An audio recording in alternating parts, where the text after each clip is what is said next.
அவன் வெள்ளைக்காரன் ரெண்டு பேரையும் பிடிக்க முடியாதுங்கிறப்ப அவன் என்ன பண்ணா, அவன் உங்களை சுடுவேன் உங்க அரமனையை சுடுவேன்னு சொல்லல, காளையார் கோயிலில் போய் பீரங்கி நிப்பாட்டிவிட்டான். நாளை மாலை சூரியன் மறைவதற்குள் சரணடையாவிட்டால் நீ கட்டிய கோபுரம் தகர்த்தெறியப்படும்.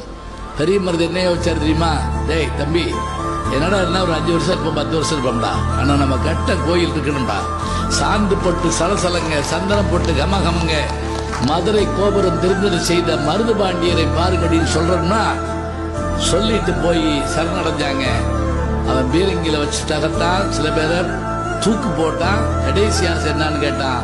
பெரிய மருது சொன்னாரு, நாங்கள் கல்லிலும் சொல்லிலும் முள்ளிலும். அது என்ன முள்ளி தெரியும்ல? அந்த வெள்ளைக்காரர்களுக்கு இவர் தேடுற போது இவர் ஓடி போய் அந்த ஒரு குடிசையில போய் படுத்துறாரு.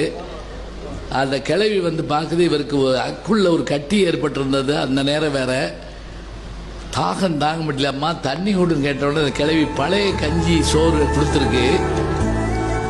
அது குடிச்சு குடிச்ச உடனே, உன் வீட்டில் எழுத்தாணி ஏடு இருக்கான்னு கேட்டாரு.